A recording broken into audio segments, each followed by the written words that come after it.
This is not the original start of the video. I had previously recorded the video, and I um, realized that there was a section of the video that I took issue with, and it was about, just, maybe FD Signifier didn't want to touch it, but the historical accuracy of why Malcolm X was kicked out of the Nation of Islam. Because he didn't just leave, he was kicked out of the Nation of Islam.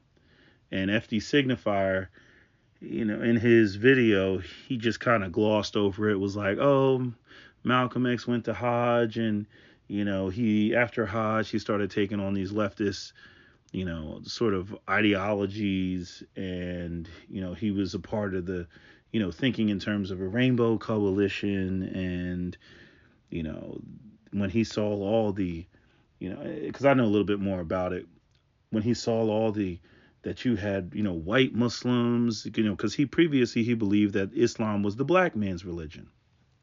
Essentially, that's what Elijah Muhammad told him. And he went on Hajj, and obviously got the royal treatment because they knew who he was. And you guys know how I feel about Islam and black people and the Arab world and how black people are mistreated. But he's a celebrity, so they rolled out the royal carpet. So Malcolm X did not get typical black people treatment when he went there. Neither did Muhammad Ali. They got royal treatment because they were splashed all over the television, and they were proponents of Islam. So constantly black people are used as political tools and used as, these sort of mechanisms to facilitate the expansion of a belief system or religion, whatever you want to call it.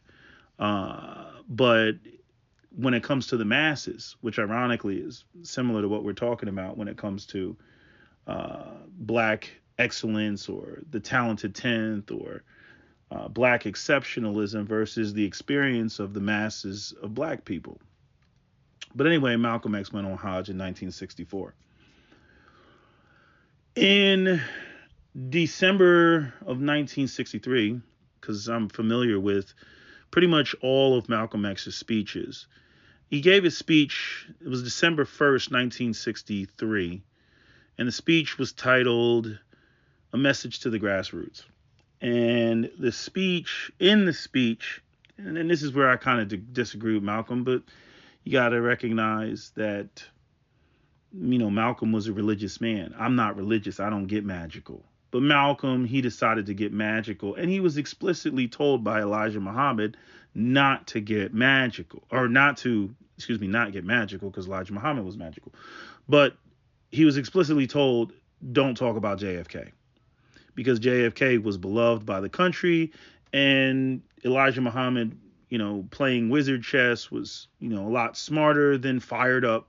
Malcolm saw the bigger picture, didn't want that type of smoke to be reflected on the Nation of Islam, and he said, "Don't talk about this man, because this country loves this man." Malcolm got up on the stage, gave his speech, and in his speech, he threw in that basically JFK was projecting, violence in the world because, again, everything that black people was experiencing that Malcolm X was trying to address.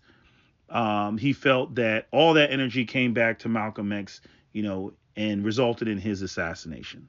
And Elijah Muhammad threw a fit, and righteously so, if you ask me. And Malcolm went up there, said what he said. He, basically, what religious people do. He put bad energy into the universe, and this is karma, right? Not the right thing to say when the nation is mourning. The truth be told, it had nothing to do with the universe. If it had to do with anything, ironically, when we get to the discussion of banking, which you're going to hear in the next part, no, it's probably because John F. Kennedy signed Executive Order, what is it, 11111? Go look up Executive Order 11111. I think that's what it's called. It had to do with banking, just so you know. So that was the first part. And then there was the second part. where Wallace Muhammad, which FD Signifier talked about, even though he changed his name, Wallace Muhammad, which is Elijah Muhammad's son, basically confided in Malcolm because he was worried about Malcolm's safety, because they were worried that the Nation of Islam would split once it was exposed that Elijah Muhammad not only was having sex with underage teenage girls, but impregnated, I believe, at least 6 of them.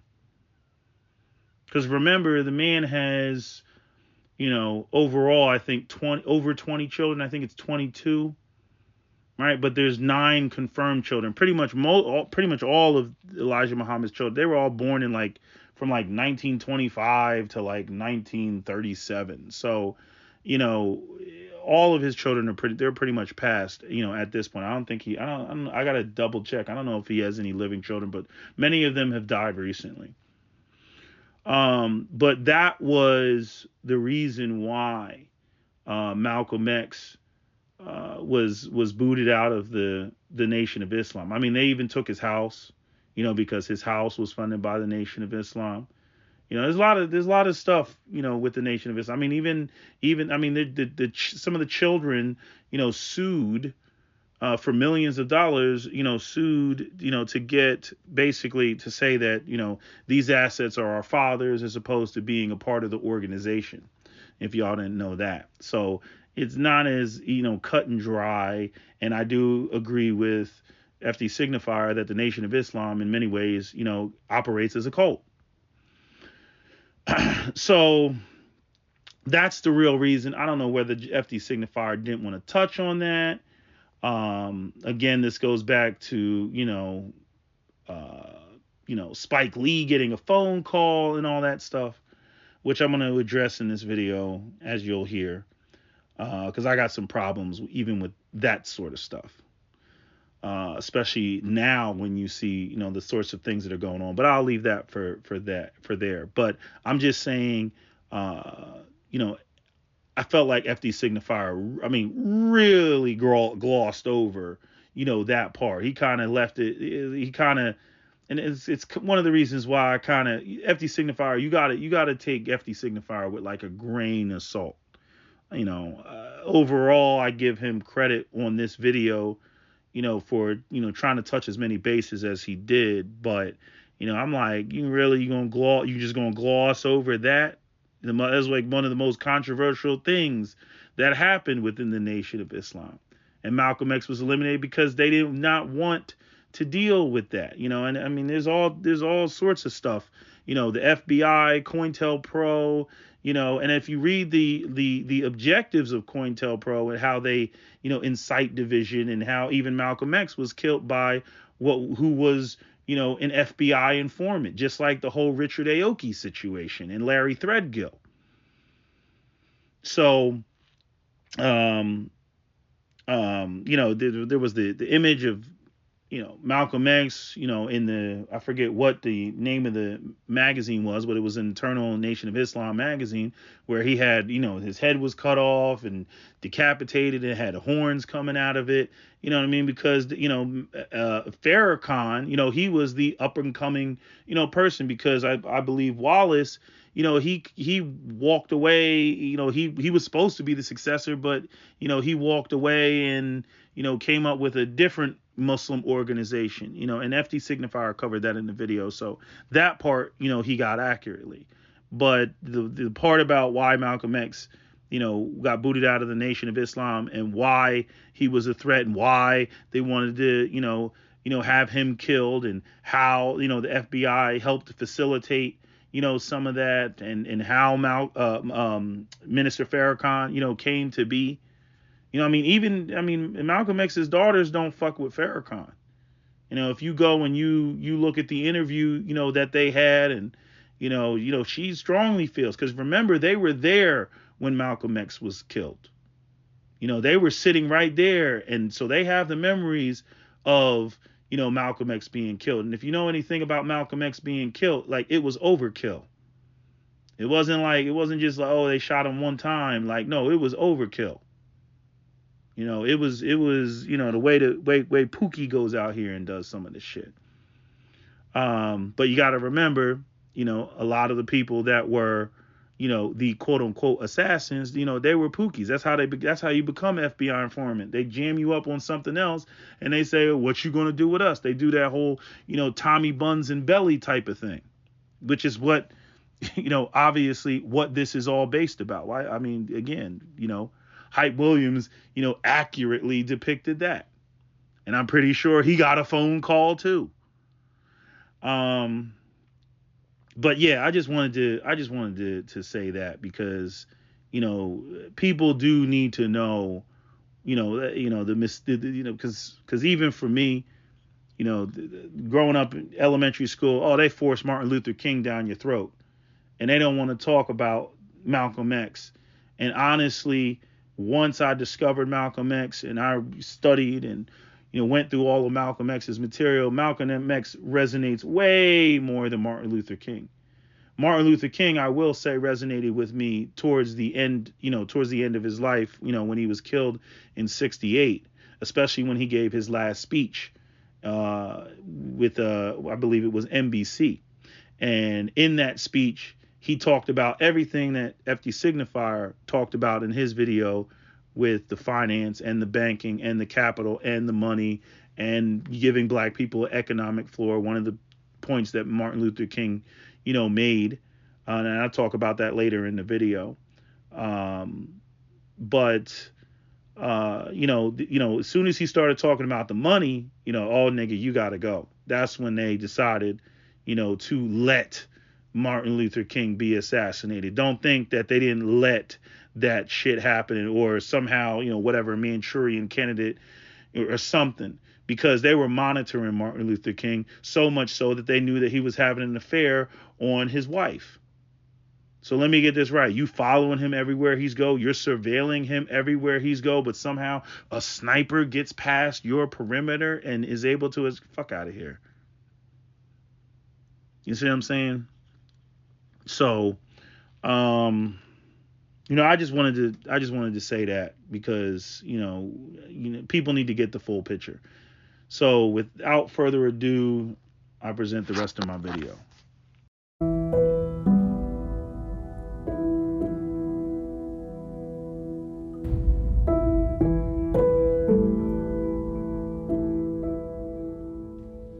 And I had stated in a newspaper article about an effort to take my life back in January, and at that time the Muslims denied it. Why are they threatening your life? Well, primarily because they're afraid that I will tell the real reason that I'm out of the black Muslim movement, which I never told. I kept to myself. But the real reason is that Elijah Muhammad, the head of the movement, is the father of 8 children by 6 different teenage girls. 6 different teenage girls who were his private personal secretary. The one who first made me aware of this was Wallace Muhammad, Mr. Muhammad's son. And it was their fear that if I remained in the black Muslim movement and this came into the knowledge of his followers, that they would leave him and follow me. A plan immediately was set in motion to take me down, put me out. And the statement that I made about Kennedy was used as a pretext to take me down. Did you get out of what will you take to protect yourself from this threat? I take no steps. I have a rifle. If anybody comes to my house without a good reason, I intend to try and use it. And that's all. You know what's funny? I'll send Cap videos and don't even watch the video myself just because I think it has an interesting title. I usually put it into my watch later list. But apparently I had sent him an FD Signifier video about the true face of black conservatism. And I didn't even watch the video myself. And he was bringing up points in the video which tie right into the video that I just posted on my community tab about redlining and what black banks were doing. And that's probably the best redlining video that I've seen. There's a number of videos about redlinings, but I mean, just literally how much, it impacts the black community. I mean, that shit was just, that video just that just put the nail in the coffin for me. And the white guy, there was a white guy in the video. I mean, he just said it point blank. He was like, we had an opportunity, to basically have America not be the way that it is now, like in terms of racism and the wealth inequality. He's like, we had an opportunity to not have things the way that they are now, and he's like, we failed, point blank, period. Old white man, he's just saying we failed, and it comes down to the banks. It starts with the banks. But anyway, Cap, he said, yeah, it goes back to the video that you sent me about FD Signifier. So I had to go back and watch the video that I sent him, but I didn't watch myself. And I have to say, even though FD Signifier and I disagree on, all of his, I don't even, what would you call it? Like all of his, like, is it culturally social? All this stuff where it's like just the anything goes, Rainbow Coalition, LGBTQ, if you don't want some man butt, you're transphobic type of shit. Like all that crap, all of that. I don't get down with him on that.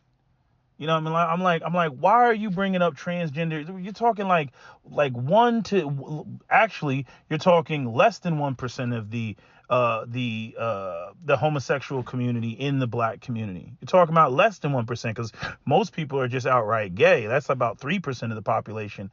But it's like 1% that are less than 1% that are actually on some I want to change my gender, right?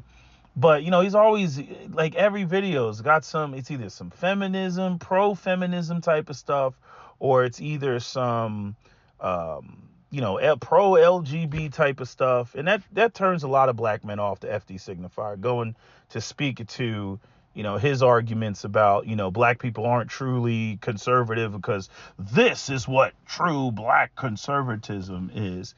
And there's points that are made in there that I fully agree with. There's characterizations like, again, the idea that this is what true black conservatism is, that I partially disagree with, because it's a very generalized, blanket statement, but I can't really argue against it, because the talking heads of black conservatism is basically everything that he describes.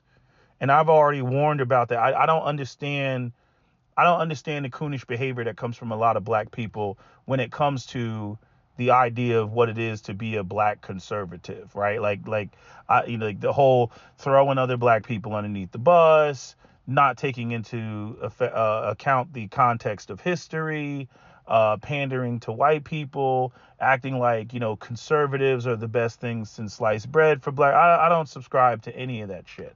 But the video should be watched in its entirety, because, and I'll give FD Signifier more credit on this video, because not only did he address pretty much all the points from every angle, even though it took a long time for him to get to certain disclaimers, but he put the disclaimers in there. I mean, everything from how much money he's making off of YouTube to, his criticism of, the conservative or the Republican Party, and acknowledging criticism of the Democrat Party, where they don't actually do anything for black people. Like, so all of it, I can say, I'm like, no. He covered that. Like, there were so many bases in there that I'm like, he did cover this. But there's certain things that I got to say about the video that I take issue with. Now, the first issue that I take issue with, and then he brought up the Nation of Islam and the Fruits of Islam, and he, from Chicago, and says that he's putting in work. And I have a video criticizing the Nation of Islam, and I got a bone to pick with the Nation of Islam and the Fruits of Islam, because I've rubbed shoulders with members of the Nation of Islam and the Fruits of Islam, and I know I had family members that were in the Nation of Islam. But anyway, in any event, he brought up the point about the Fruits of Islam and how he was, he has to be careful about what he says, and, he's seen them put in work. Where have they put in work? Now, I've acknowledged the same thing that he acknowledged, Minister Farrakhan, the ways that he stood up for the black community in regards to a lot of stuff. I agree with pretty much all of his criticisms about the Nation of Islam and how, it's like we call out racism, but we don't actually effectually do anything. Minister Farrakhan's living in a big ass mansion in Chicago that looks like a fortress, but like Chicago is the epicenter of black male youth violence, right? Like, so, the Fruits of Islam, they want to go out and they want to, we're going to protect Beyonce and give her protection, right, for her Super Bowl, event, which, kind of was a bad look, because where are these capes for the chocolate sisters, Beyonce really, yeah, but anyway, but I'm saying, I take a lot of special issue with the fear that gets tossed around when it comes to the Fruits of Islam, which, yeah, in the past, yeah, I'm pretty sure, they got busy with it, right? They got busy with it in 1965 when the NYPD entered, mosque number 7. They got busy with it, right? But I don't know, people's timelines seem to be off, not realizing how old we are, not realizing how old the men that were putting in the work in the Fruits of Islam, how old they are. Okay. These men got one foot in the grave at this point. Minister Farrakhan is 90 years old. Pretty much all of Elijah Muhammad's children are dead. I mean, there's only like 9 confirmed children, right? You got Clara, you got Emmanuel, you got Ethel, you got Lottie, you got Nathaniel, you got Wallace, you got Herbert, you got Jabir, you got Mary, right? But then he's got like 22 children in total, right? Which is going to go into another thing I'm going to bring up in a second, but I want to address this part about the Fruits of Islam and how FD Signifier said, I'm scared, be careful. Look, I remember when Spike Lee said it, that, he, the Nation of Islam called him and said, be careful about how you represent, the Honorable Elijah Muhammad, right? They called him and told him when he came out with the Malcolm X movie in 1992, right? And I know of somebody else that had a piece of content that's on YouTube that got a phone call from the Nation of Islam about how he was going to basically convey the Nation of Islam, right? And I'm gonna point this out. I take special issue with that type of behavior coming from, the Fruits of Islam or the Nation of Islam. I take special issue with that. And it's one of those things that trigger me. See, the thing is Captain Solo, he knows all of my triggers.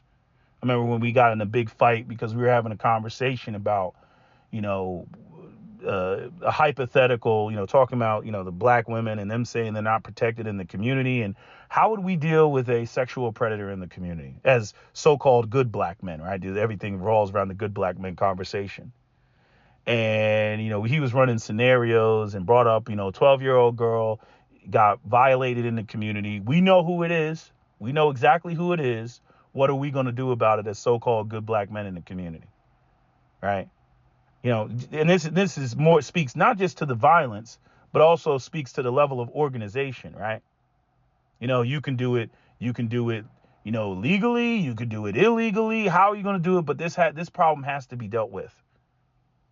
It's like, and it's like, like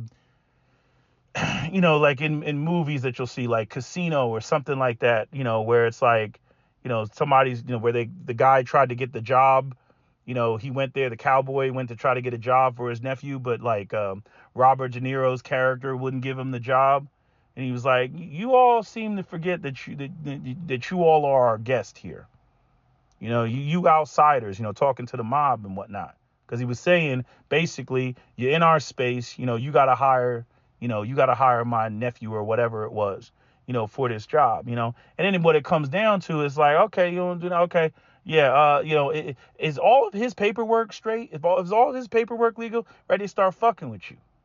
Cap pointed out it was a brother that tried to open up a strip club on 8th Mile in Detroit. And, they wouldn't give him the liquor license. And then, he opened up, and then it was like basically like BYOB, or just like, they basically non-alcoholic. And they got him on some trumped up charges. And a few months later, they shut that place down. Right? Kind of like how they did Black People with the Moulin Rouge that was only open for 11 months. You know what I'm saying? So there's ways of shutting shit down and making sure like that your message will be sent, your message will be told, all that stuff, right? And I don't want to get off topic, but I really want to make this point. So anyway, it's like we got this sexual predator in the community, and it's like, what are you going to do? Like, does the guy work in the community? Does he have business connections? Like, if you're not going to outright take him out, via violence, if you're not going to pay some goons to knock him up over the side of the head or whatever it is, break his legs, make him disappear, whatever it may be, what are you going to do? How are you going to fuck with him? Financially, legally, whatever, however you got to do it. And what he was looking for is the willingness to do something about this dude. And we were going back and forth, and it was all the black men, and the good educated lames, and they have good jobs, and they don't want to lose their job, and all of it was just amounting to a level of bitch assness. You know what I'm saying? It's just a level of bitch assness. Like, you got a good job, you got a job from the white man, you got a house, you got a kids, you got this, that, and the third. And so at the end of the day, what it was going to amount to was nobody was going to do shit about this dude violating the 12-year-old girl in the community. Nobody was going to, basically do some street, not even some behind the scenes shit, not even on some, how we always talk about, you can pay half the community to kill the other half, right? You can always, pay a goon or something, make something happen. Right? But it was like that wasn't even on the table. And I'm gonna tell you where I got triggered, where I lost it, and I had to basically say, because this was a group conversation, and I basically had to say, I was like, nah, fuck that. This motherfucker got to be taken out, period.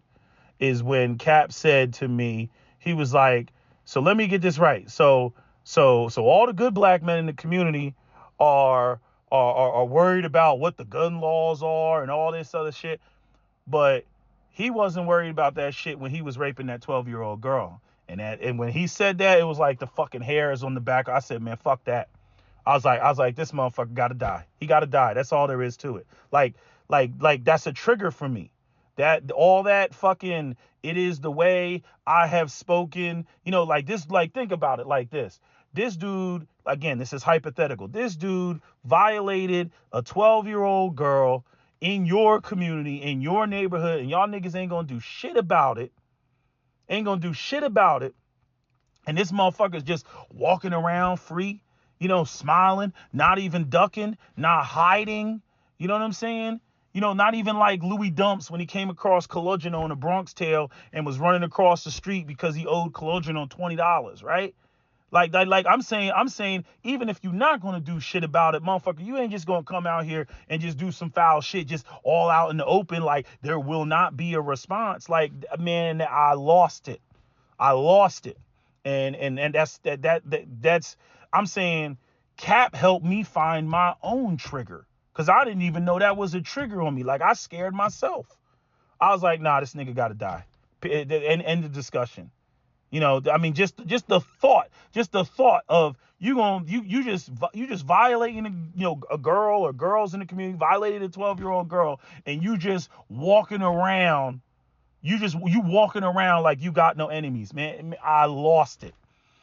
Anyway, getting back to the fruits of Islam and the Nation of Islam and where I get triggered, and I've had this trigger even with some people talking about not even HBCUs, but talking about black fraternities and whatnot. Like there was a time where I actually thought like black like fraternities were like an actual gang or something, and you didn't want to say nothing about them because you know they would do something. I'm like, and then it hit me like, especially as I got older, it's like, nigga, you ain't a gangster using college, my nigga.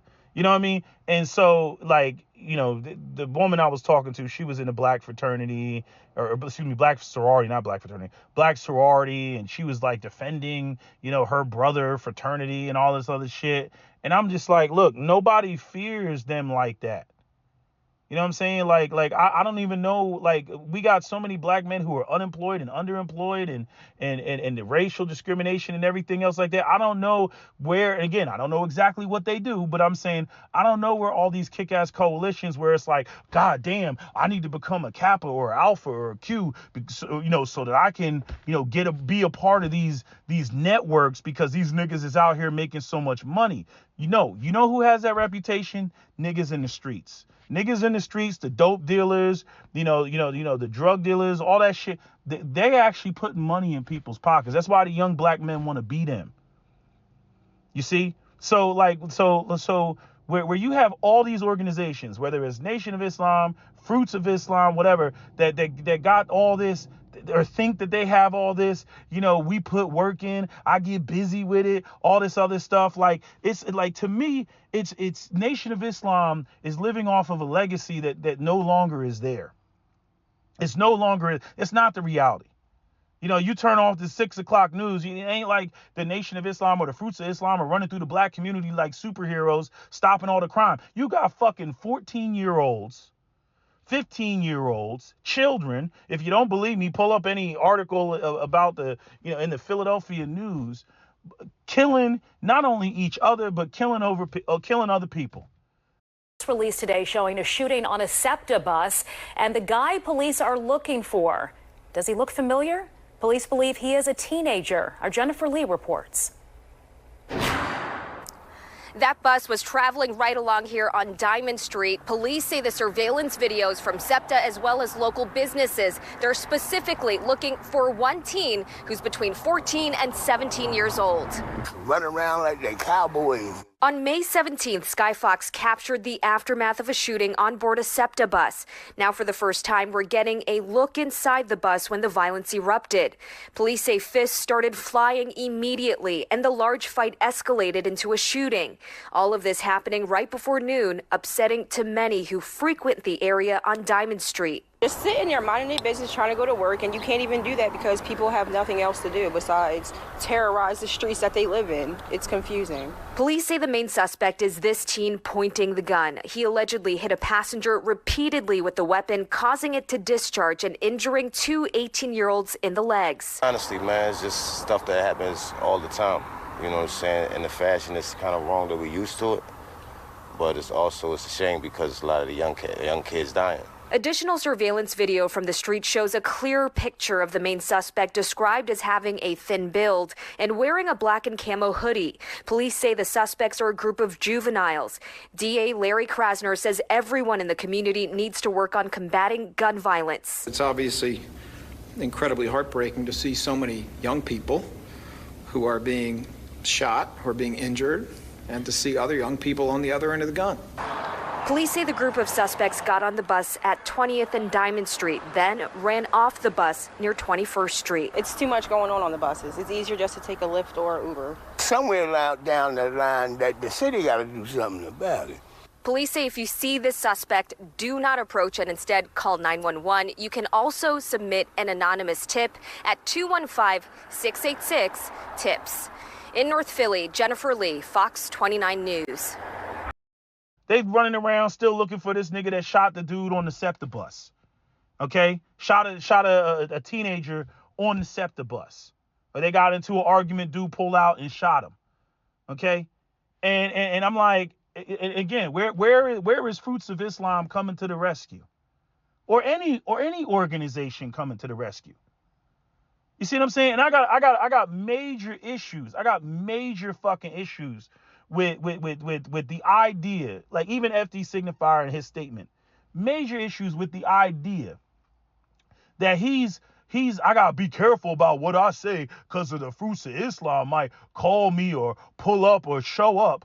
You know what I mean? But yet they ain't pulling up on the 15 and 16-year-olds and the 20-year-olds that are out here actually killing people, actually murdering people, murdering fathers, carjacking people. People are losing their lives, losing their parents and shit.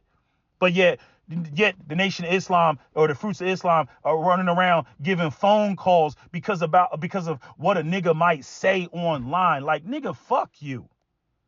I mean, for real, fuck you.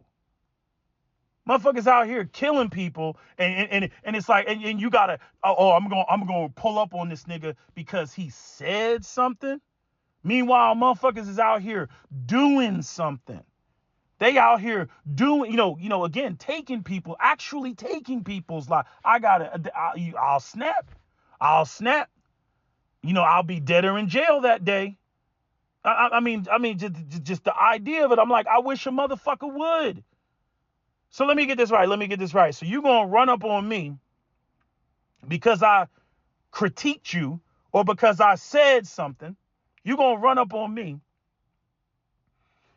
and challenge me about what I said when, again, these are the individuals that, act like, they're vanguards of the black community. But when it comes to the actual crime and violence and murders and mayhem that are going on all around this country in major metropolitan areas, they're not addressing that. They're not out here with the search parties and the posses. They're not running up on that. They're not hopping out the car 6 niggas deep out the Sprinter on that shit. But because a nigga said something online, you got to make a phone call or you got to run up on. I mean, what type of bitch ass shit is that? I mean, seriously, what type of bitch ass shit? I don't get it. And to me, it's two different errors. Again, I rub shoulders with the individuals of Fruits of Islam and Nation of Islam, and I can tell you that the old vanguard, the guys that are now in their 70s and their 80s, these are men that got locked up in the 50s and the 60s off of murder charges. I don't know if they got rape charges. I'm not going to say that, but murder charges, homicide, assault, aggravated assault, armed robbery. Like that's why, they had that type of reputation, because they were real street dudes. They were real goons. And the Nation of Islam gave them an opportunity, gave them a chance, gave them a purpose, gave them an identity. And so they're loyal to the Nation of Islam because of that. And many of them got married, got wives, turned their lives around, all that type of stuff. You know what I mean? But that was then. That's not today. Today, you got 14-year-old niggas riding around with the man purses on their chest on a fucking big wheel Huffy bike, with the Glock with the extendo. These niggas will kill you off of the strength of nothing because you looked at them wrong. And these are the grandkids. The grandkids and great grandkids of many of the members and the peoples in the Nation of Islam. You know what I'm saying? So I'm like, you ain't even addressing your own grandkids. But yet you gonna tell me about somebody's fearful because of what they might say online because that's when you're gonna show up? Nah, nigga, I got major issues with that. You know what I mean? Hey. That whole, I can't even think straight. That shit, like, again, talking about me blacking the fuck out. I'm like, somebody out here, motherfuckers is killing people, taking people's lives, and ain't shit being done. But because a nigga said some shit, you gonna run up on them like a bitch because they said something and try to, like I said, I'd be dead or in jail that day. So that's just one piece before I even get into the rest of the FD Signifier video, and the rest of it is really not that much. There's some key things that I want to talk about that tie in back to the redlining and the documentary. I'll put the documentary in the comment section. You can look at it. And honestly, I was like, there's no way around this. I mean, I even went back with Captain Solo and We discussed it. We had our little debate discussion about it, and I was like, there's no real way around this, because it's the banks. I mean, even in not only that, in multiple documentaries, they have interviewed white people. There's a black and white redlining video that they're like, look, I don't have any problem living next to black people, but I got to protect my investment, because it's what the banks are doing. The banks are deciding, that they're going to lend to people in this area. If the area is too black, they're not going to, they're not even going to let people take out, what do you want to call it? Home equity loans. Home equity loans. They're not going to let people take out, home improvement loans. Like, these are things that black people can't do. And there was a white woman, she did a video and she covered that. And she was like, this is where you get the myth of black communities are not maintained and everything else like that, because they can't get the loans to make the improvements. And on top of that, the property values don't appreciate.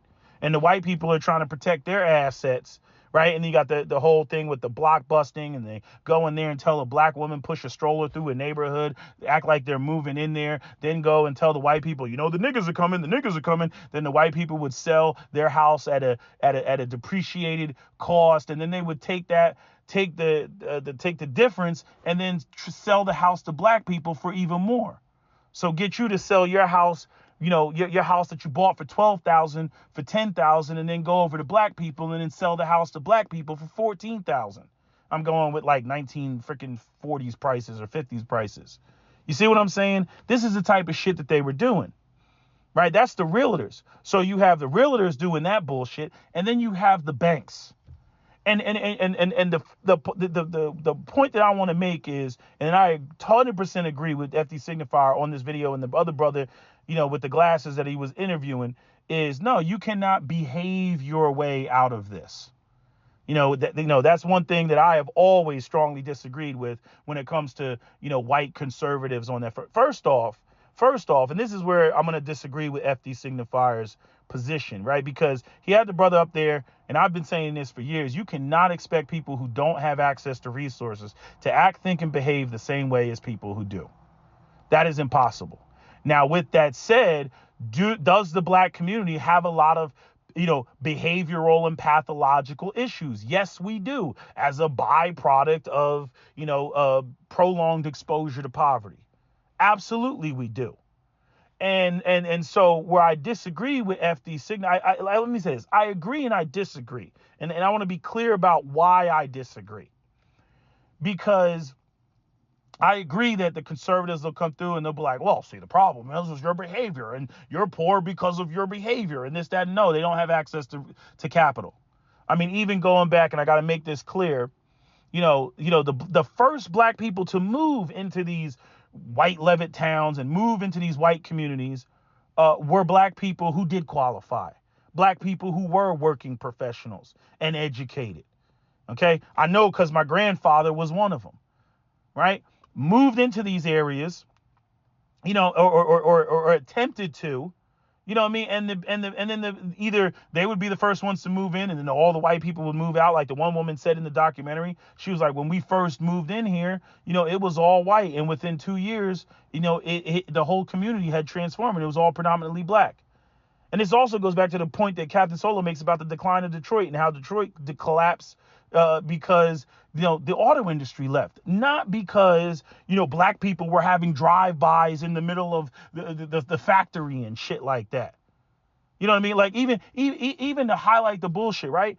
Mexico, what do we know about Mexico? Mexico, the cartels and Sicario and all that shit, right? And you see the bodies hanging from bridges and all these mutilated bodies with all these signs and all this other shit, Diablo, Muerte, all this other shit, right?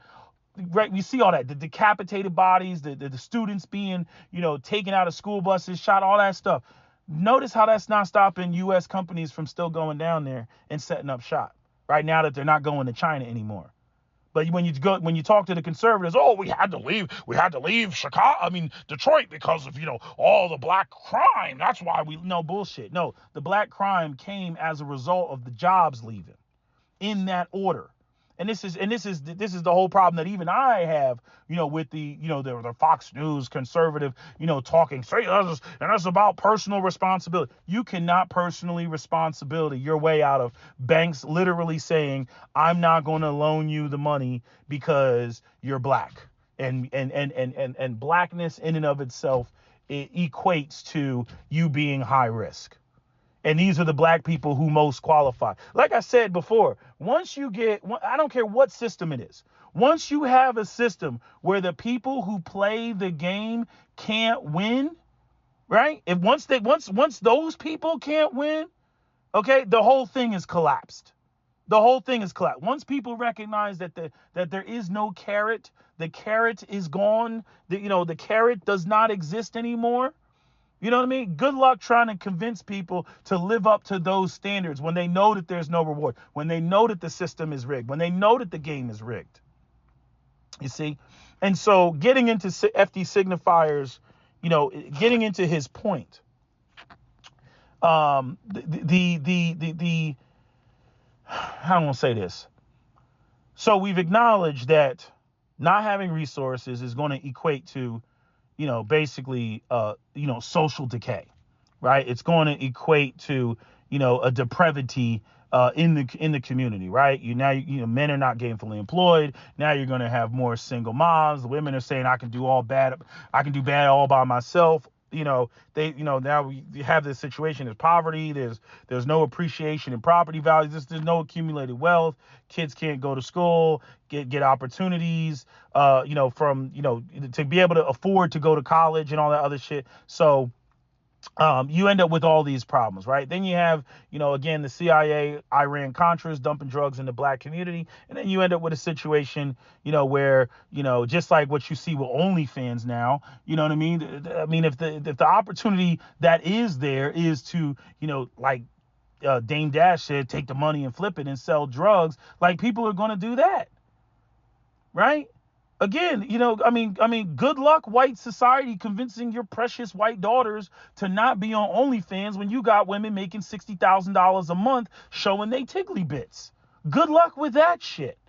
You see, so, and especially in a nation that you've successfully deindustrialized, and then you want to eliminate pensions, and then you want to make housing completely unaffordable, and then you're going to say, you shouldn't go on OnlyFans because Jesus. Like, no, it's not going to work like that. That's not going to work. You know what I mean? So, you end up with this situation where, what am I saying? Oh, I remember, where bad behavior is essentially incentivized, right? But acknowledging that taking resources out of an environment is going to cause there to be, a subculture, bad behavior. What I don't agree with FD Signifier on is when he got to the part about Bill Cosby and the people who criticize the black community, that the black community is beyond being criticized. I disagree with him on that. Not that he explicitly stated that, but that's ultimately what he was saying amounts, because this is one of the areas where he didn't provide a disclaimer. And I feel like FD Signifier runs dangerously close to the anything goes model, like what I said about the LGBT and all of his other more radical ideas about anything goes. This is right along the lines of the feminists and the Harriets and the T-Noirs that come up with the, what's wrong with single mothers, and women should be able to have access to infinite governmental resources to basically go off and be a single mother if they so choose to be a single mother, even though a man's seed is required for a woman to become a single mother. And then not only that, but it's just a matter of degrees of separation, because ultimately the taxes that pay for whatever programs women want come from the productivity of men. You know what I mean? That's 50% of the population. What men are going to sit there and be like, yes, take my tax dollars and go off and, give it to women so that women can take us away from our children and go off and live somewhere else and do whatever the hell they want. Like, no, absolutely not. You know what I mean? So in his ideas of socialism, I'm like, okay, this is where we need to define what you're trying to make acceptable and what you deem unacceptable. I would like to know what FD Signifier deems unacceptable. What standards does he deem unacceptable? What type of things is he's like, hey, I don't want that around my kids? Because what black people have a tendency to do is to say that our culture, I go to our culture is a byproduct of prolonged exposure to poverty. And if we weren't in conditions of prolonged exposure to poverty, then you wouldn't see the type of behavior that you see from black people, which is essentially what the first brother was saying that had the glasses on, right? And I'm like, okay, you can't say that and then turn around and then act like, well, all of that should be okay. Bill Cosby shouldn't be criticizing the black community because, it's about making it seem like if we change this behavior that suddenly the banks will open up their purse strings, right? And that's something that I agree with FD Signifier on, that changing the behavior. Again, you go back, you look at the black and white photos, you look at these documentaries of redlining and everything else like that. You look at the Myers, that was the first black family that moved into Levittown, Pennsylvania. You look at situations like that, and you see that here you have black people that literally are the spitting image of white America. And the only reason the banks were like, nope, or even the first wave of black people to move in there, because obviously the Myers got approved, but I mean, it was like everybody was trying to get them the hell out of there, right? And again, I will acknowledge the white people that were like, hey, we don't really care that our neighbors are blacks. But see, once the banks come in there and the banks start saying, we're lending here, we're not lending here, we're lending here, we're not lending here. See, then the white people that aren't even racist, they have to adjust to that. Because they're not going to sit there and say, hey, I'm going to take a $50,000 loss on my house and it's not going to appreciate. And I forget, there was another piece or article that was written talking about how, the spaces that are valued in American society all are predicated on how exclusively white the space is. And the same thing prevails, in housing. But my criticism of FD Signifier, or it's not even criticism, it's a question. What do you deem to be unacceptable? Because I'm gonna be real, like I mean, again, I'm not one to throw the baby out with the bathwater. I'm not anti-capitalist, like he is. I think that capitalism needs major corrections, and I think that the best type of American economy is one that is a balance between socialism and capitalism. Because when we get into, being incentivized and you start looking at nations in Europe, where somebody comes up with something, I had a friend that, he was living in Germany for quite some time and just talking about how he was just crushed in taxes, and it didn't matter how productive he was, he would just be taxed more. And to the point where it was like, he's locked into where he's at. Now, again, that's the socialist argument, which is, but the whole idea is to lift more people up out of poverty so that people don't have this situation where, there is this, what do you want to call it? There's this, where a majority of people are in poverty and the majority of people are living stable, happy lives, right? But I mean, where is this socialism actually working? Now, I do recognize that, you have, nations like America that have meddled in the socialism in Latin America and other countries. But like, let's take France, for example, where, they're saying that they're going to reduce the age for retirement and all these austerity measures that they're doing, right? Because people want their checks, right? But we all know that the majority of where France is getting its money, is from Africa.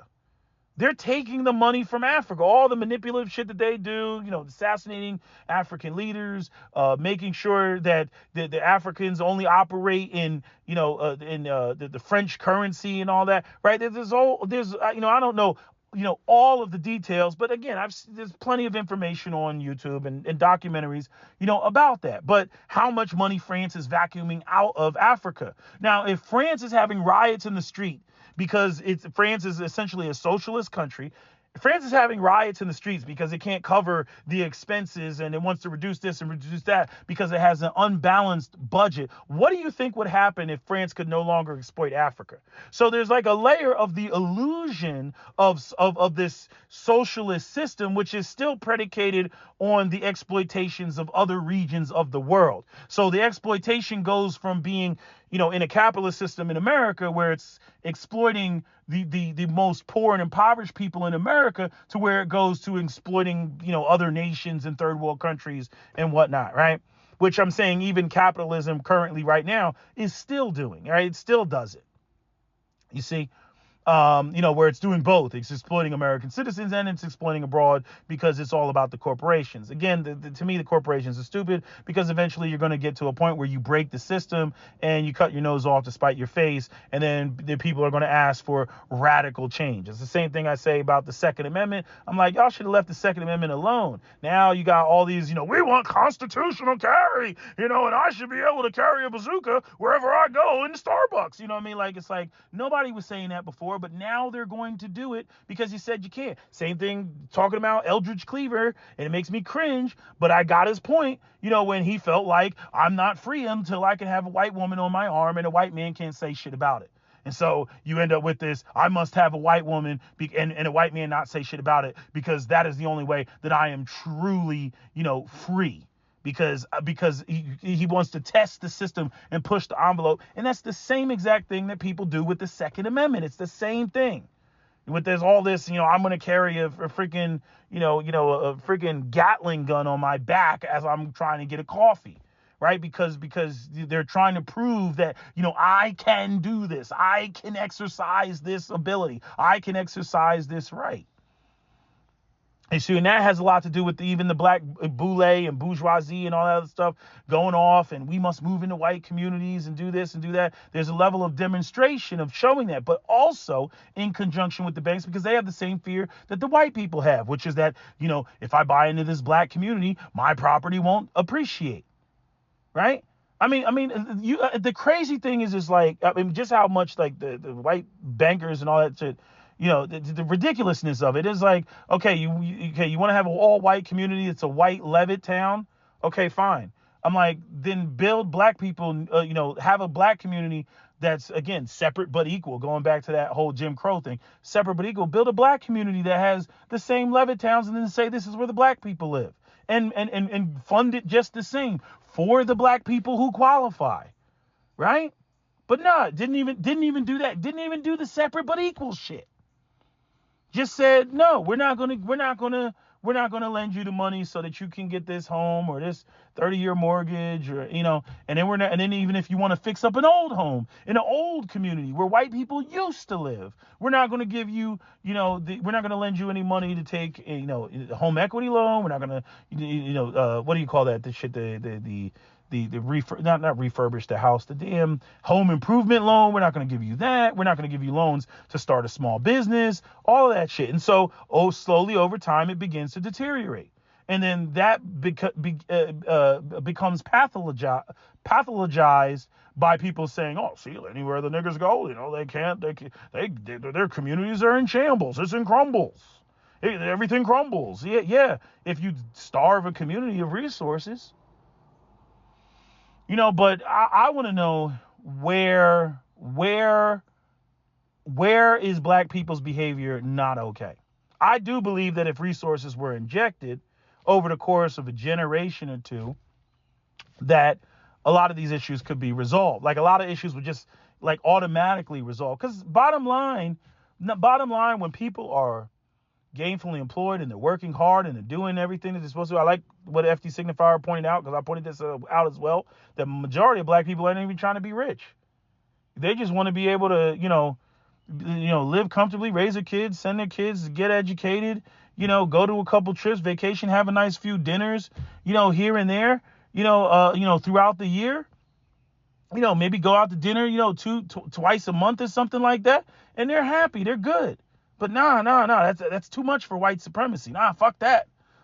We want you all to be deprived and in the ghettos. And this is the part that where I just say, fuck white people, because it's like they don't even know where to shut the fuck up. You've starved them of resources. You've starved the community, and then they have the audacity to sit there and criticize them and talk about his behavior and mock them and if you did this, you could turn this. Not without the capital. No, they couldn't. Not without the capital. And see, this goes back to what we've always said. It's all about the money. It starts with the money. And see what people always ignore, like people like Candace Owens and whatnot, they want to get around the money so damn bad. They always want to make sure, no, black people, you should be able to do with $3 what it takes white people to do $20 with. And that's the whole issue, like when it comes to, whether like, let's say, talk about the violence in the inner city, right? Conservatives, all they want to say is personal responsibility. And then the liberals, they jump up and they want to say, it's gun control. Just get rid of the guns and the niggas can't shoot each other and they can't shoot us, right? That's the mentality, right? Because at the end of the day, they're trying to do everything in their power to avoid addressing the issue economically, addressing the issue with reparations, addressing the issue with reconstruction, addressing the issue with any sort of financial investment into the black community and giving the black community an economic floor the same way the white community was given an economic floor. The white middle class, and you'll see it right in this documentary, the white middle class is a fabrication. It was created. But yet white people themselves, they run around believing that, it's about personal responsibility and that's what it's about. They run around believing, that that's what it's about. And then you have, even when it comes to the, the other groups, because people will bring up other groups. So, well, what about the Asians? Like I said before, we don't see Asians in leadership positions. We don't, if it was a meritocracy, all the CEOs of every company should all be Asian, but we don't see that. But again, they come here with their language, their culture, their orientation, and they have ties back to their motherland. Okay, and many of them are not trying to join America. That's one of the things that white people get irritated about when it comes to other foreign groups, because they get mad, like Joey Ventno, who passed away. He's the guy that owned Geno's in Philadelphia and used to have the sign say "Speak English," right? Because people would come up there and they order food and he would get mad, that they weren't speaking English. Speak English. You know what I mean? I think his son took down the sign, but then I think he left up the Faulkner sign, the Mumia Abdul-Jabbar, whatever guy's name was that, had that whole thing with the shooting the cop and the bullets didn't match and all that other shit. Anyway, I'm saying he used to have that shit, speak English. He used to go crazy about that shit.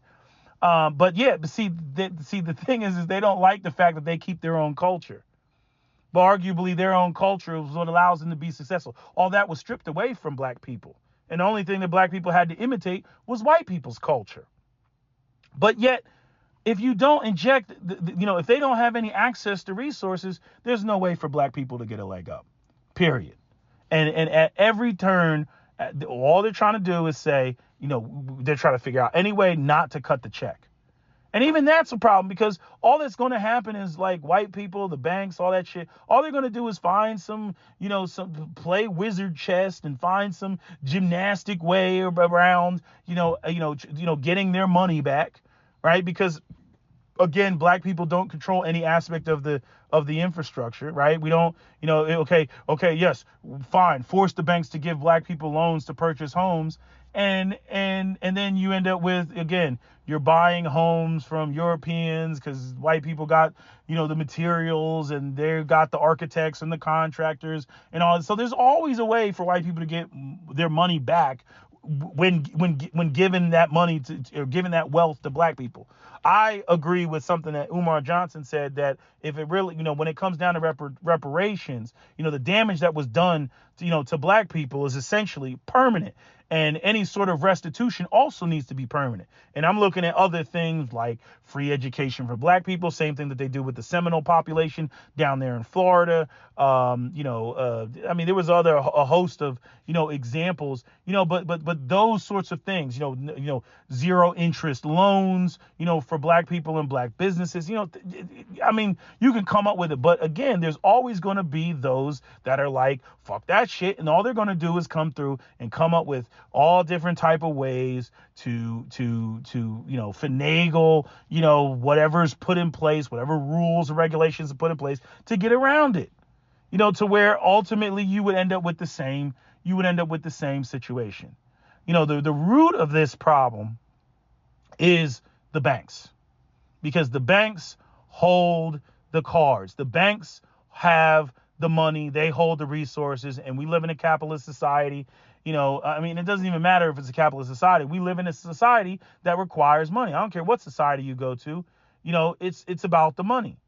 Now, I'm not saying that they should just go off and, do like China, where you build all these houses that like nobody's living in, or got people paying for homes that haven't even been constructed yet. Like, don't get too stupid with it.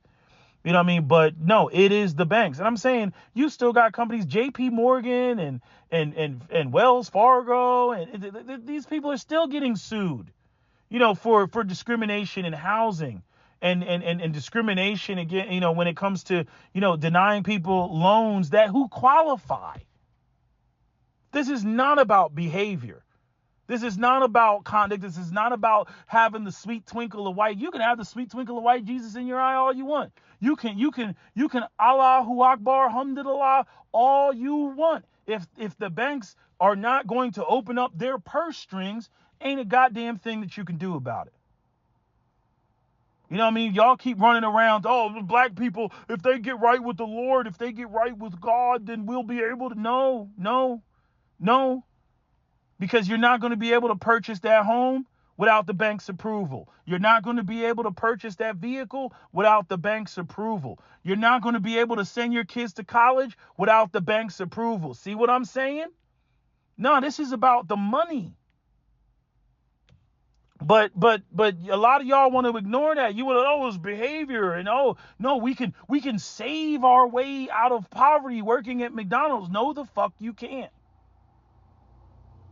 And I mean, the most egregious thing with even the housing and aside from the banks not wanting to lend people the property, like giving money to black people for the property, or dealing with the realtors and how upside down they were on the housing, or excuse me, how upside down they were on, they would buy a house at a higher price and then it wouldn't appreciate. And so they would be upside down in the house. That's the whole premise of Devil's Night in Detroit, not Chicago, Detroit.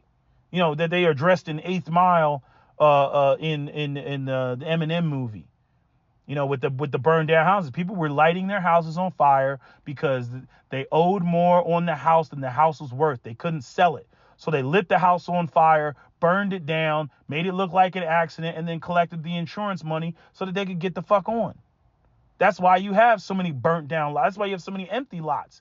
People burn the house down. Wasn't worth shit. You see, and you got to factor in the amount of wealth that was literally taken out of the black community just via that. White community, where you get all... I mean, even going back to that documentary, I think it was 2005 or 2004, maybe 2003. I think it was 2005. Flag Wars. You know what I'm saying? Remember the black dude that wouldn't move out of that Ohio neighborhood? I think it was in Cleveland.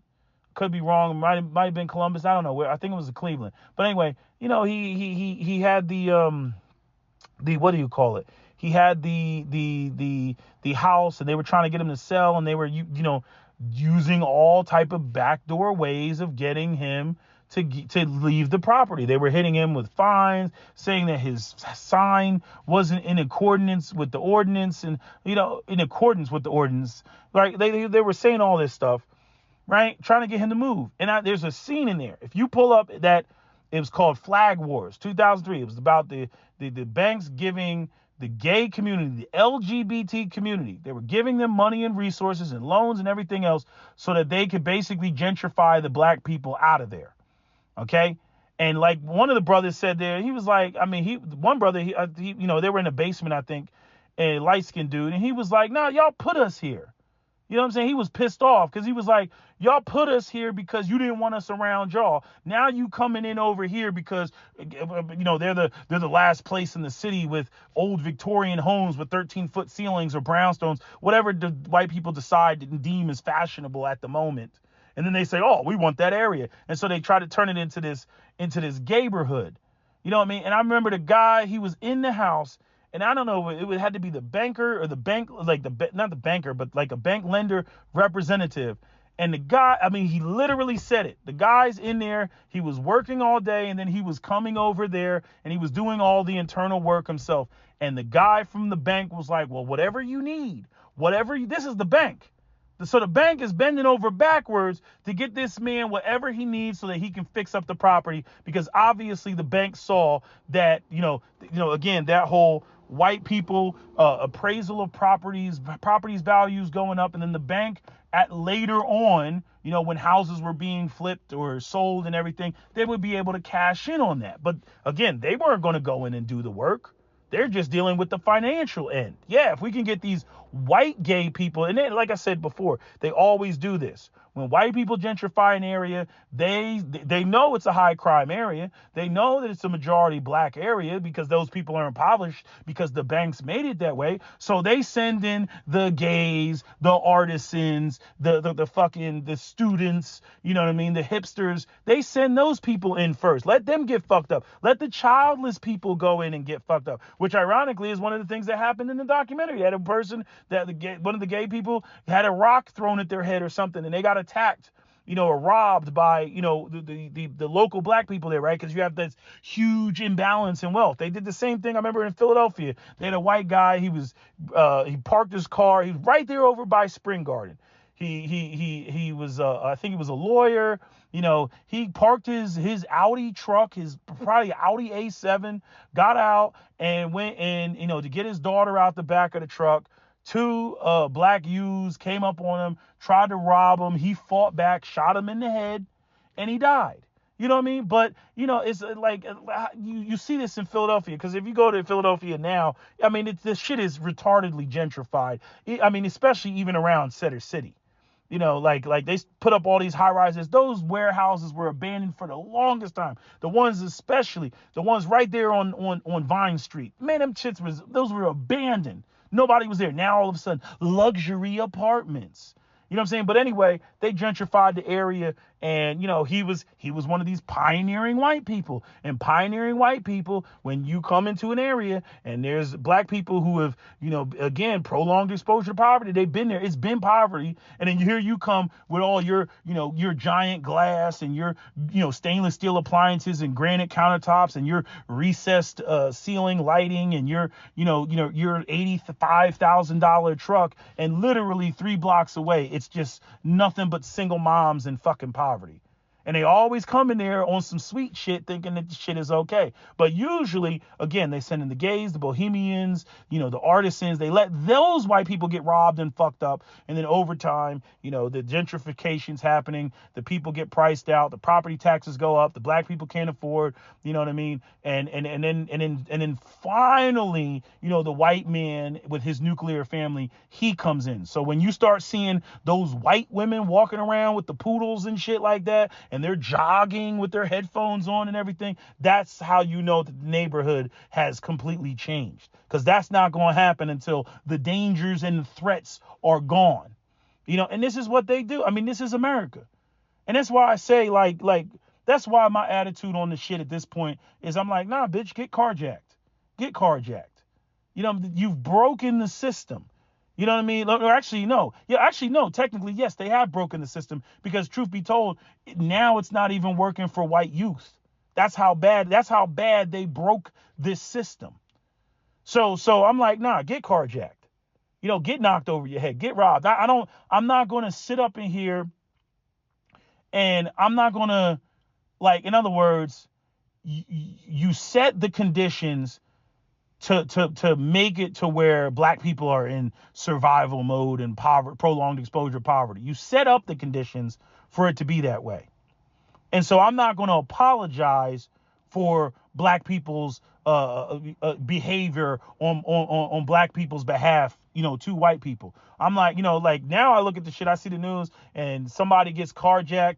You know what I mean? And I hate the fact that black people do cannibalize each other. But when I look at the news and I see white people getting robbed in car, I'm like, well, it is what it is. Well, yeah. I mean, you made it this way.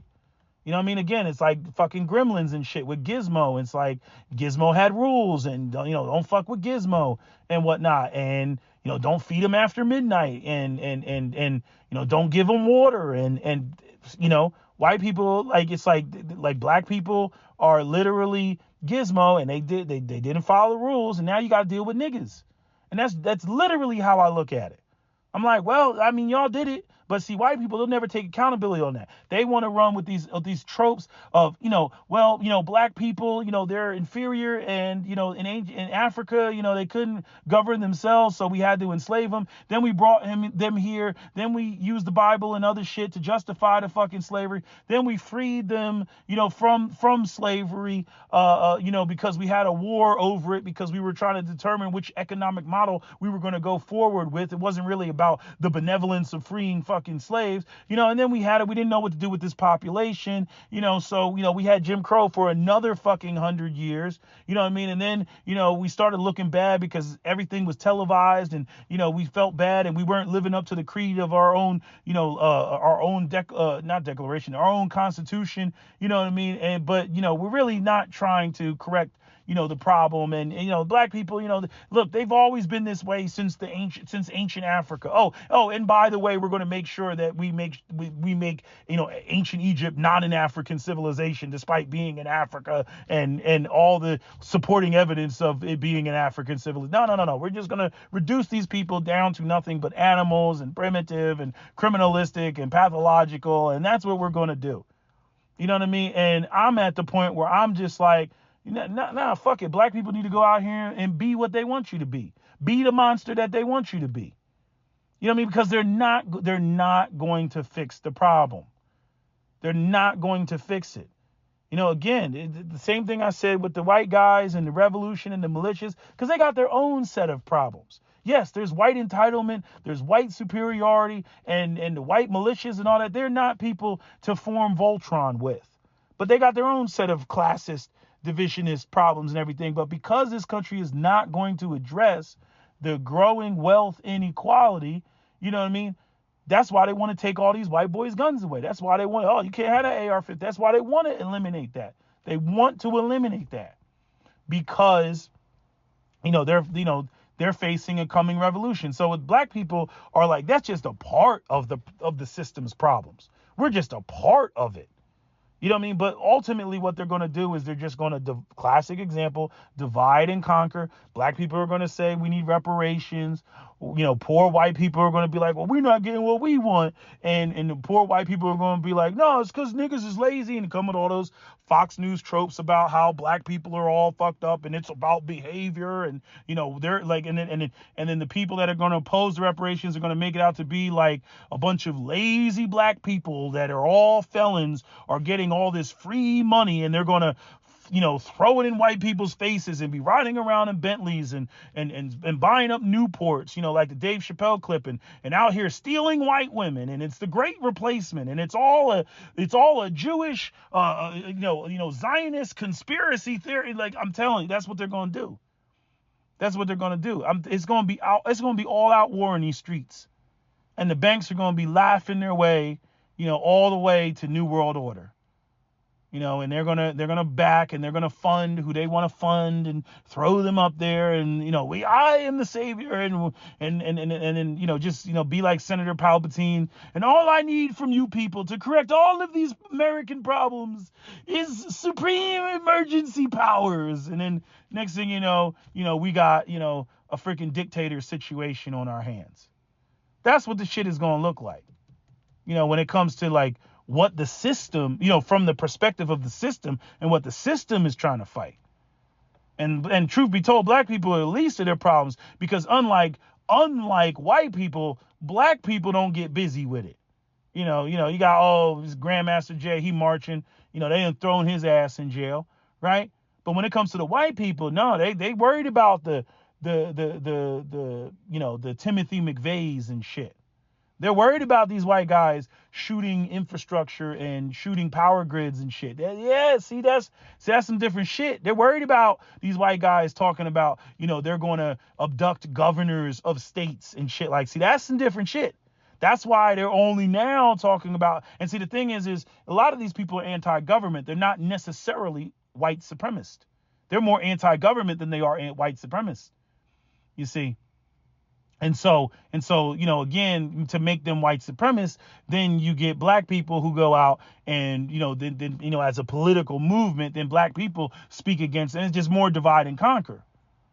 You see, truth be told, if there was a revolution and it was just purely a classist revolution, the working class white boys would be the muscle of that revolution.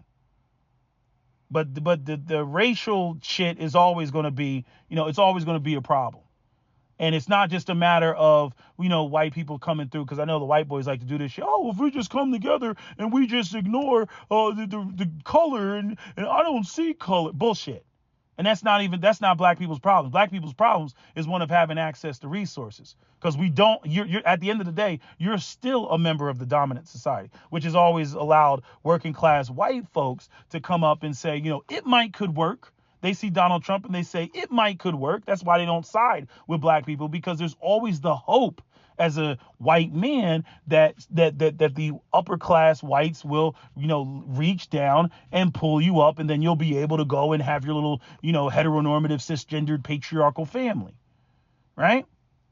And then get your positive male identity card, your positive white male identity card, and stick your chest out and say, I'm a provider. And then go to church every Sunday and talk about how it was all due to your diligence and hard work and personal responsibility. And then you sit there and watch Fox News and say that, when it's like, nah, motherfucker, you did something for somebody at the top and they pulled your ass up and gave you the hookup. That's how you got to where you were. Right. But they'll swear up and down, no, it was hard work, personal responsibility. I started, working, the freaking mopping the floor, and next week it was the fries. Bullshit. You got the complexion for the connection. But see, they'll never tell you the truth. They'll never tell you how they got the hookup. They'll never tell you about the nepotism. They won't tell you about that. They won't tell you about, like as the Russian said in John Wick, the bodies he laid that day were the foundation for who we are today. You see, they'll never tell you the dirt that they did to get that, to benefit, those in power. They're not going to tell you that. You see? You know what I mean? Like there's a lot of dirt that goes on, which is why they're trying to bury all that Jeffrey Epstein bullshit. There's a lot of dirt that goes on. A lot of backdoor deals and shit that they would rather have left named unknown. But I don't want to get off topic. Like I said, one of the key things that I take particular issue with, and not even issue, but it's one of the key things that I'm questioning FD Signifier on is, I'm like, okay, what black behavior is unacceptable? Because you can't say in one breath that we do have these behavioral problems and these issues because of prolonged exposure to poverty, even though he didn't use the term prolonged exposure to poverty. But you can't say that we have these issues due to prolonged exposure to poverty and then turn around and say, well, there's nothing to criticize about black people's behavior. Those two things are contradictory. I agree with you that we can't criticize black people's behavior and act like black people's behavior, is what determines whether the banks open up their purse strings. You know what I'm saying? But, at the same time, we do have to acknowledge, like, there's certain things, like example, like, okay, the resources are there. Are we trying to really bring single motherhood and make that the new normal and make that okay in the black community? Is that what you're saying? You see what I'm saying? Like, I mean, are we trying to go with these different models of how to conduct a family? Man, woman, woman, woman, man, man, man, woman. Is that what we're doing? Because that's not what I'm on. And that's really where a lot of black people are more conservative than they are liberal. I mean, even a lot of single moms, at the end of the day, a lot of them, they just don't want to be judged for being a single mom. You know what I mean? But most of them are not trying to make that the new normal. No, they want to be able to course correct and start over and get themselves a man and have more babies and be in a nuclear family. That's what most of them want. Most of them are not trying to go off and have some sort of lesbian village. You know what I mean? So when people say black people, oh, they conserve, that's what they really talking about. You see, but the thing is what the women do is they blame the patriarchy, for why they can't do that. And no, they can't do that because it's not something men co-sign. Doesn't have to be good, whether you want to call it patriarchy or not. You know what I mean? Childless men don't want to deal with somebody else's babies. Childless men don't want to deal with single mothers. No matter what the women throw up, it is not an ideal situation. It is not beneficial to that man to take on those type of responsibilities. Men with children, they can't complain. You got a baby, she got a baby. Shut up. You know what I mean? But even with that, the dynamic is still off because, again, the traditionalism, the women still expect for the man to provide for her and her child, even if he has a kid. And I like Kevin Samuel's point. He's like, okay, you want a man that can provide for you and your child. Okay. And so the man, any man that comes into the situation, whether he has kids or not, he's got to come in and take care of you and your child. Right. But when you have a new child with this new man, right, is the other man that you had a child with, is he going to come in and contribute to the new child that you had with this man and his previous child if he has one? You see what I'm saying? That's why that shit doesn't work. It has nothing to do with the evil heteronormative situation, the patriarchy. It's not going to work because there's, again, that traditional imbalance. And women ain't trying to change that. Because most people ain't trying to give up the things that benefit them. It was supposed to be an exchange. Woman gets with your program, you got to protect and provide. No, she does not have final say. She doesn't call the shots.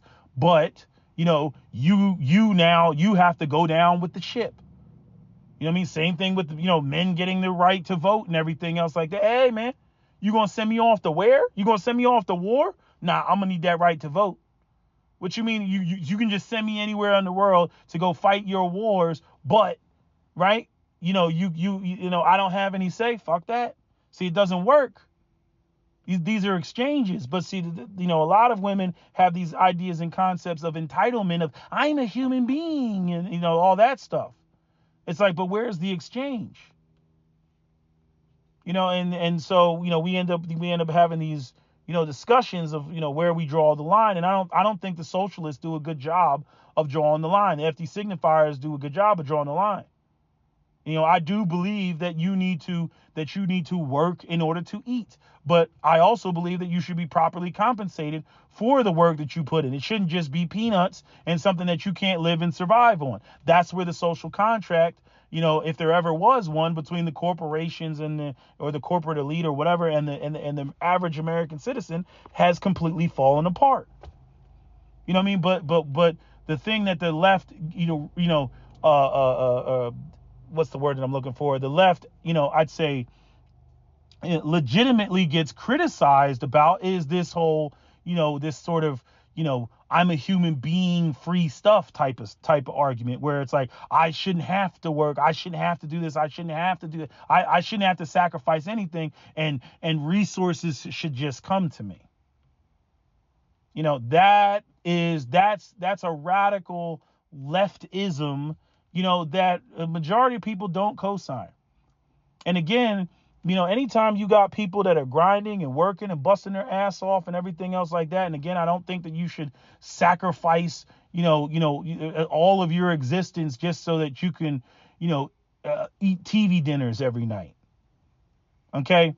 But, anytime you have people that are busting their asses off, there's always going to be conflict between that and the people who feel like, they shouldn't have to do anything. And I know the not have to do anything, that's extreme. Most people don't come with the I shouldn't have to do anything, but they do exist, or the people who feel like, that all your tax dollars should go to some social program and it should fund something that you totally disagree with. You see what I'm saying? That's why you get the conservatives bitching about the abortion. But by the same token, I criticize the conservatives on their abortion position because they'll sit there and they'll say, we don't believe in abortion. But then whenever it comes to programs for mothers and parents and daycare cost and all that other, man, fuck that shit. Wait. You're the one that wanted the kids to be here. But then once they get here, you don't want to pay for anything. You don't want to support anything to support the kids that you demanded should exist. You know what I mean? So until we get to a point where we can have an honest dialogue and call a lot of these philosophical inconsistencies out, we're going to continue to have the same type of problem in these conversations. So, again, I'm open to whatever, the dialogue. I'm open to, the criticisms and all that other shit. But the problem that I see is people want to narrowly paint the story their way, for their advantage. And they so much so that they can't even see the flaws in their side. I'm not saying that FD Signifier did that in this video, because he actually did the opposite. Because he acknowledged, he said, hey, they're not doing X, Y, and Z. And to be real, for a very long time, that's what I wanted to hear from him. He thinks conservatives are worse, liberals are better, the Liberal Party can do more and everything. And I got mixed feelings on that. I'm like Malcolm X on that front, which is one of the clips that he should have used if he used any clip, which was about the Malcolm X talking about the, putting the Novocaine in your mouth, and how liberals are like the fox. You know what I mean? And how, conservatives, their racism is just out there and they're up in your face. But, Democrats, liberals, they're on the same shit. They're just more polite about it. But the outcome is the same. You know what I mean? And I don't hear black people talking about coming up with a third party. And then the other thing is one of the women in the documentary brought up the whole idea of forming, this, we have to get 50% of the population, to agree with these sorts of policies. Again, I'm on the same page as Dr. Claude Anderson, which is like, if you see how black people are treated when we were the number 2 population in this country, what do you think you're going to be when you're 3 and 4? Because right now we are the 3rd largest population in this country. Hispanics have been, surpassed us in terms of population. And many of them classify as white, which is, that's a whole nother conversation. But if you think that Asian Americans are going to co-sign, reparations for slavery, or Indians, because remember, they don't have any collective guilt about slavery. I don't know how you'd want to structure, like, should it just be only white people pay us reparations for slavery? Should it be only white Southerners pay us for reparations for slavery? Because when you get into all of America, you're going to have Mexicans say, hey, we ain't never done shit to you. You're going to have Hispanics saying, hey, we ain't never, Asians, we ain't never done shit. Indians, we ain't never done shit to you. Native Americans, we ain't never done shit to you. You know what I mean? I was watching a clip of, Philip from the Advice Show, Phil Scott, and, he brought up an excellent point. He was watching a clip about, all the colorism and hatred that the Indians have for African Americans. And he made an excellent point. He was like, when the hell did we ever invade India? You got all this smoke for black people. You got all this smoke, but we didn't come in there in what was that? What year was that? 1757? What was that? The Battle of Plassey? We didn't come in there and usurp your government. You know what I mean? We didn't come in there and rule you for hundreds of years and shit like that. That wasn't us. You know what I'm saying? We didn't basically cause famine in India. I mean, just sit there and think about all the fucked up shit that the British did to, we didn't cause the Sepoy Rebellion. All the fucked up shit the British did, which are white people, all the fucked up shit that the British did, to India, and yet Indians, they got, including Gandhi, talking crazy about black people, like black people did some shit to them. You know what I'm saying? This is the whole, the problem with white supremacy is the whole world believes in white supremacy. Asians believe in white supremacy. Indians believe in white supremacy. Latinos believe in white supremacy. Black people believe in white supremacy. You see? And so, it's really fucked up. Where we find ourselves now. But getting back to the FD Signifier and, his video, I just want to know what, again, if black people got the resources, is it just going to be a free-for-all? Is it just going to be anything goes, any and all things are acceptable? Or is it going to be, no, okay, now that we have the resources and the community is fixed, these are the codes of conduct and the expected, levels of behavior, that we want to see coming out of the black community. Is that even a discussion?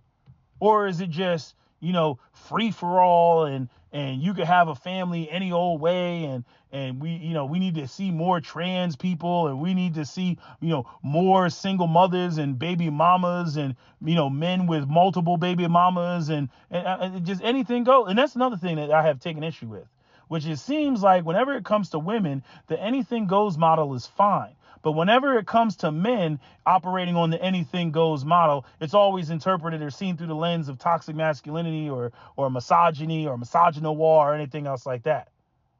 You see, like, what I'm saying? Like a woman can advocate for having a structured family any old type of way, right? They can come out and they can say there's nothing wrong with me, having, multiple baby daddies and all this other stuff. And it'll be like, yeah, Essence Magazine will be like, yeah, girl, fist in the air. Let Nick Cannon come out and talk about how he's doing things, and it's all types of condemnation. You know what I mean? And I'm like, it doesn't. So Erica Badu, that's okay. But Nick Cannon, I know he got more kids, but I'm like, that's not okay. And Nick Cannon, I shouldn't even use Nick Cannon because none of his baby mamas are black, I think. I'll use Future. You know what I'm saying? Future, shame on you. Erica Badu, you go, girl. You see what I'm saying? Like, But these are the things. These are the things that why people will look at FD Signifier coming from the manosphere and say that FD Signifier, is female oriented. He's gynocentric. That's why people will say that. But anyway, I know this video is long. I had to get this off my chest, right? So my focus was on tonight. But anyway, that's all I gotta say. Write the comment, share. Please support the channel. I got to make a shout out video.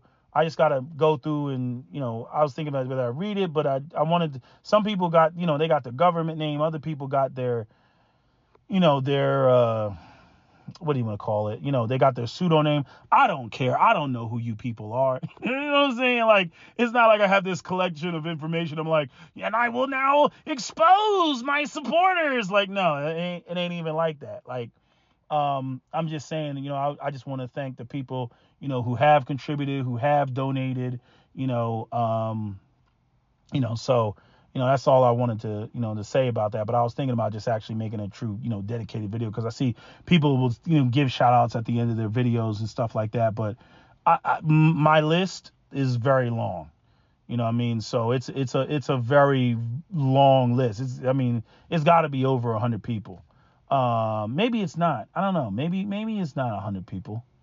It looks like it's 100 people, but it might not be 100 people. It's a lot though, because I gotta keep scrolling, to get to the bottom, to get to the very first person. I gotta keep scrolling. And somebody asked, do I have women supporters? Actually, I do. I think last time I checked, I think it was like 13. I want to say 13% of my supporters were, or was it 20%?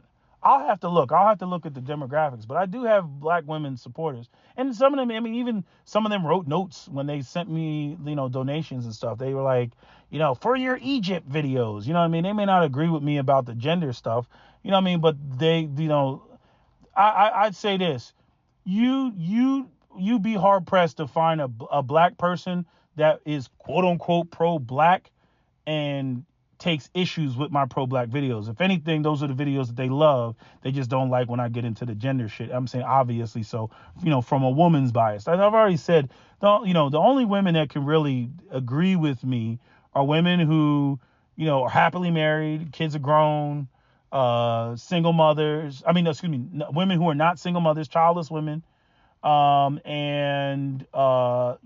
pretty much it. With single women, I didn't mean to say single mothers. So single women, women who are happily married, and what was the other one? Women who are happily married, single women, and women who have, grown children, especially sons. Those are the ones that'll co-sign me. Women who are in a single mother situation, they can't stand my ass. The vast majority of them can't stand my ass, because I'm shattering their hopes for, the prospects of going out here. But like, look, just to speak on that issue, black men did their time on that. The generation before us, they played stepdaddy. And we've already shown, demonstrated, and proven, and even coming out of women's own mouths, that it is a thankless job. And many of you look at those men like they're suckers. And it's situations that if you didn't have the baby and he had the baby, you wouldn't get yourself involved in. And so you're mad because, we're shooting that down. But no, I'm sorry. No childless man needs to get himself involved. If he wants to do it, that's his choice. But it's not something that I would encourage for him to get caught up in a situation that he didn't create. The conversation that you should be having is not one of course correction. What you should be having is criticizing the man that you had a baby with and trying to sort out, why you two aren't together. That's what you should be doing. You should be having, going to seminars and going to counseling and trying to figure out why you two can't work it out and have some sort of amicable agreement about, raising these kids for the next 18 years. But instead, a lot of y'all come online and you want to criticize childless men for being upset that they can't throw a rock out here without hitting a single mother. There are more single mothers than there are, we already know there's more single mothers than there are single fathers, but there's more women with children than there are black men with children. Medium Man has already exposed this. And this goes back to the point that I made about, the fact that you have women who are sharing men. Women do not want all men. They want the top tier men, the tallest and the wealthiest and the smartest and the brightest and the most magnificent. And all men do not have that. All men do not have game, fame, money, or looks. And a lot of y'all bad experiences come from the most desirable men where you have to compete with other women for that man's attention. So when a lot of you all are having bad experiences, you're having bad experiences with the same dude. Because he's smashing you, he's smashing your best friend, he smashed your cousin, he's smashing your mama. You know what I'm saying? Y'all are having the same experience with the same dude. You're describing the same man. I was watching some clip on Instagram the other day. It had this guy that was a white woman. She was like, where are all the men without hoes? And the guy flipped up his screen and he was playing looked like magic cards or something on the computer. He had some nerdy ass Blizzard based video game looking thing. You know what I mean? All right, make it so. He looked like he was playing World of Warcraft or something, but like a card game version of it. To show, basically, yeah, we don't have no hoes. We out here playing video games, chick. It was hilarious, but that's the reality. Those are the guys that you don't want. So when y'all come on, blasting all black men, talking, a lot of the guys that would probably be more suitable for you, maybe they would, maybe they wouldn't. I don't think that people should get together that have, different personalities. But I'm saying the guys that would be that decent, you know what I mean? Y'all don't want them because they don't have the things that attract you. And I don't think that you should get with men that you're not attracted to. I do think that these men have room for improvement, just as our conversation, about, legitimate black men in the black community, having some goddamn heart about themselves when it comes to dealing with problems that arise in the community instead of being a bunch of bitch asses.